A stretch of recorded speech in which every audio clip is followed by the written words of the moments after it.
Hey yo guys, what is going on, and welcome back to another video. Today we're going to be covering Rise of the Ronin. We're going to be looking at another behind the scenes video that they actually just released today. Thanks to my boy Anthony for posting it in Discord. This is called Chapter 2 The Fight. So it's going to be talking with some of the creators of the game and showing us a little bit more gameplay. So let's check this out and see if we can find a little bit more info about this. Let's get to it. All right, y'all, so here we are. This is actually called Rise of the Ronin, The Fight Behind the Scenes. PlayStation just released this about 10 hours ago. Let's see what we got going on, what we're working with here, man. Maybe there's some new stuff. My dear sister, 2 months have passed since my last letter. Time does move slow when you have little to do. As I sit and wait in this dreary cell, I watch the courtyard outside with great intrigue. Yesterday, I witnessed something quite special. A crow landed close to my window, attempting to grasp a piece of bread lodged just beyond its reach. This determined creature tried time and time again, but its beak was too short and too thick. Eventually, the crow left in what I concluded was defeat. But to my amazement, the crow flew back with a stick in its feet. This cunning bird used the stick to Crows are super smart, by the way, in case y'all didn't know. A small victory, but it reminded me of our struggle, and that we must adapt if our plan is to succeed. I always like this kind of like these kind of graphics right here. It looks very like very artistic, like splash of art type of. I don't know if you guys play Ghost of Tsushima, but when we went into those like special stories and side quests where they would show splashes of art as like the main story for the quest, this is what this reminds me of. I kind of like this. Very good way to tell stories and keep me at least intrigued. Good art style. We're learning a little bit more about the backstory about this game. I like this. Spread the word to our allies. We must be like the crow. Yeah, crows are actually very intelligent. I kind of like that. Chapter 2 The Fight. Okay.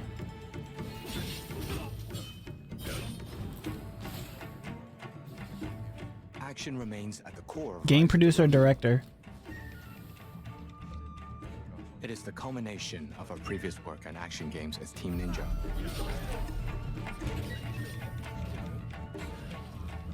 Team Ninja's action is known for its high speed and difficulty. We feel it's part of the player's expectations as well. Remember, this is feudal Japan, so you are going to see a lot of swordplay mixed with gunplay because, I mean, if you do your research, that time era, there's a lot of mix between old and new, like industrialization and like different kind of inventions coming out, you know, and everything kind of plays into it. So I really like the mix of gunplay and swordplay just because that time zone is just very accurate. So it's interesting to see how they make the animations and they incorporate it into the fighting style. I kind of like that. A little different from what I'm used to though. There's the importance of action in gameplay. Beautiful cutscenes.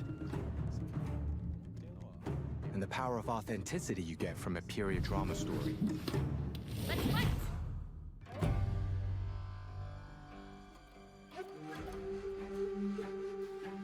This is going to be them doing their research, I'm assuming. Places such as Shokosunjuku or Meirin-gakusha, I realized how locals were truly dedicated to their studies at the time.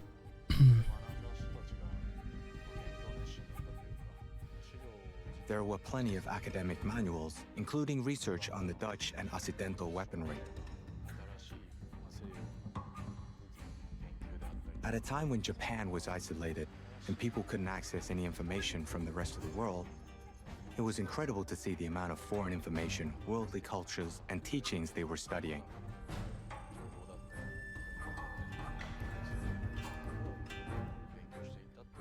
They then put this to good use in order to build Japan's future.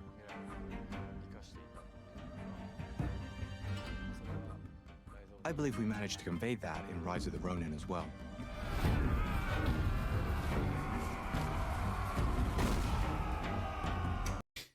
Now, I will say a little bit of the graphics seem a little choppy. I don't know if it's a frame rate issue, but it doesn't seem like super smooth. The cutscenes seem really nice, but gameplay wise, it seems like an older type of game.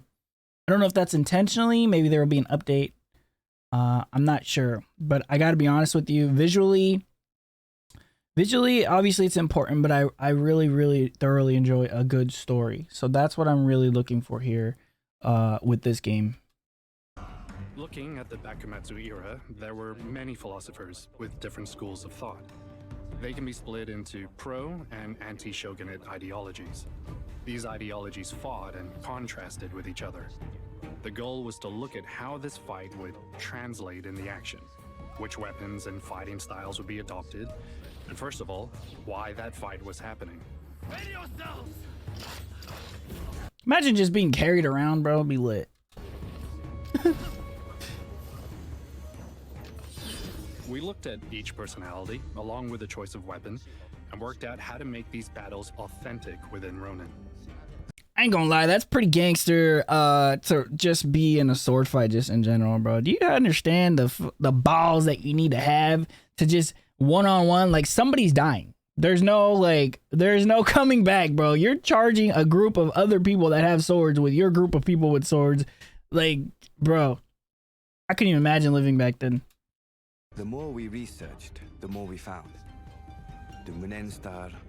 Okay, so it says pole arm up here. We got different type of weapons that have different combinations. Okay, it seems like you have to unlock the combinations. This is a pretty older style of like progression. Kind of cool, kind of interesting. Let me see, attack. Okay. Got the map, got missions, got equipment, ability, but okay. So we're seeing a little bit more of the menu, which will tell a lot about the game, to be honest with you. And the Hokushinto style as well. Different styles of fighting. How these people... So you have different weapons with different styles of fighting, which means a lot of different like style of combination, like button combinations and everything. Through the katana. How it was their weapon of choice. It was here where we really felt the power of history. From that period, as we moved towards the modern era, weaponry changed. For example, handguns were introduced. A little dual wield. Okay, so you can use the environment. I don't know where that little thing just came from. I don't know where, but you can use the environment, which is cool. I like that. We had to think how to integrate them and balance the use of them with close combat. Which meant we had to develop gameplay that incorporated both close combat and ranged attacks. What the? The bayonet was a logical addition when we thought of developing new weapons for Ronin. It perfectly suits the Bakumatsu era. Get wrecked, bro. We dedicated time to working on adding new... I'm seeing a lot of like one-on-one combat, one-on-two combat. Like, I'm wondering how chaotic this game actually gets, because I don't want it to be like boring. You know what I mean? I don't want there to be like, you go into an area and areas just split off and like every little section has like one or two enemies. Like, I'll get bored, bro. I need some chaos. You know what I mean?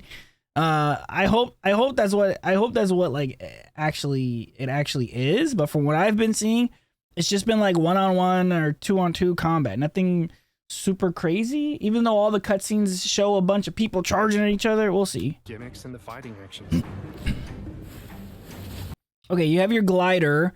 You're gliding into an enemy camp right here. And now I'm hoping this is open world. Maybe not. Like, I'm okay if it's not. I'm not sure. But if you have a glider, you would think open world, right? All that movement.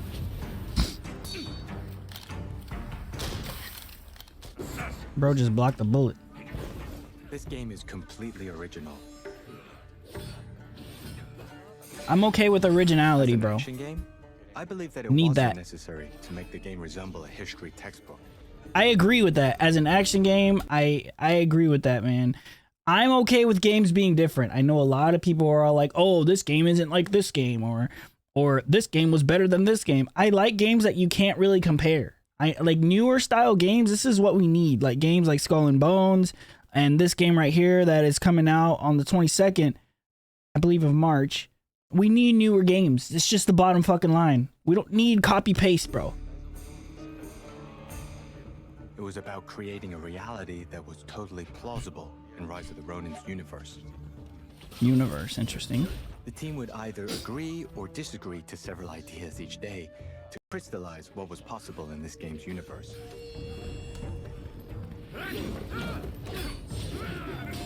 They keep saying universe. When it comes to action, first I look at something Film director, that is humanly possible. screenwriter.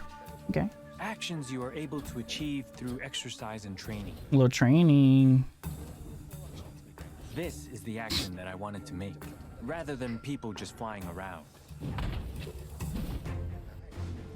I wanted to explore Oh, what is possible that's a big for boy. humans to achieve after long years of dedicated training.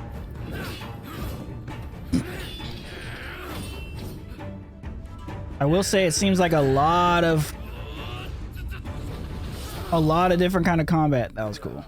That was pretty sick. I ain't even gonna lie. Tag along with me, will you? Voiceovers. What we insisted on most while building Rise of the Ronin story was creating a bond system. We looked at the bond you create with other Oh, it looks like you're historical figures. switching characters mid-fight. Then they can either help you or become opponents. Won't lay a finger on me. He said they can either help you or become opponents. So does that mean the decisions that you make in this game affect the actual outcome of the game? Because decision making is a whole different new aspect to a video game if that's something that they're actually going to add. So I really hope that they do make, like, I mean, they're saying words like that, so that insinuates decision making is important. I guess we'll see. Depending on the people you take with you, this will also affect the techniques you can use too. Okay. This menu, select allies, preparation, storage, backup, start mission. So this menu is interesting. It says start mission. So I'm assuming it's going to be open world that leads into like phased off quests where you're going to be in certain locked in areas. Like, you know, like you're phased into this area and you're selecting your own allies, like switching out the people, obviously. But like the start mission thing, it's kind of interesting to me because for one, it makes me think it's not open world. And then two, it makes me think it could be open world mixed with phased in missions. I'm not exactly sure, but the whole thing of selecting your allies and stuff makes me feel like there isn't going to be like one main character. And it's kind of, it kind of makes me feel like Dynasty Warrior type of feel where you just have like an army essentially and you're kind of going in and doing stuff. I love Dynasty Warriors, by the way. Don't get me wrong. It's fucking one of my favorite games of all time. But interesting. I'm interested to see how that's going to play out. The start mission Having a aspect. certain character with you will bring something unique. Mm-hmm. It also allows for unexpected combinations that might prove to be worthwhile. You can switch between characters as well. The switching, yeah. See how the combat just seems like one person each time? Like you're just ganging up on this motherfucker every time?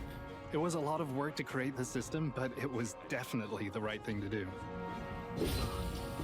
Like, will I be able to just go through and clear camps in the open world and kill everyone and level up and loot To read an enemy's moves to your advantage and that is discover unique stuff, to you this know? game. I This is wonder. demonstrated through the counter-spark system. Yeah, you can use your environment. Cool. Actions used based on the opponent's moves. As it should be. It needs to be used with precise timing. And you have to be able to predict your enemy's moves. Well, that was easy to predict. Bro's trying to stab me. Damn, that's a big ass sword. Combat in Ronin is based around a wide variety of actions you can choose to combat your enemies. Okay, that guy died and he dropped something.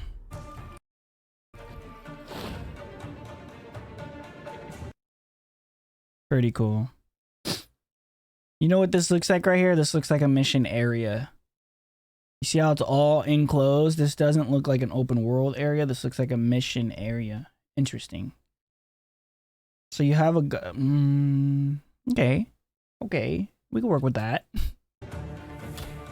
Yes, archery. Looks really slow though. It's essential for us that the player gets positive feelings from the action, to feel the battle.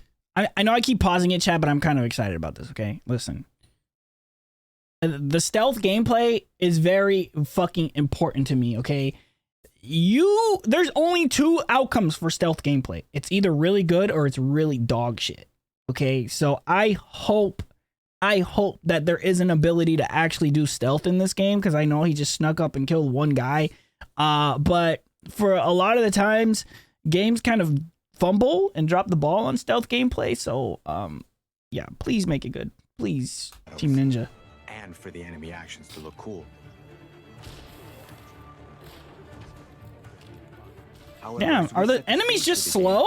Like what? Its story, the period drama aspect was a strong element that we always kept in mind.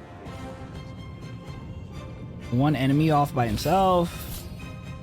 Yeah, assassinate that fool. That guy looks crazy. What's wrong with him?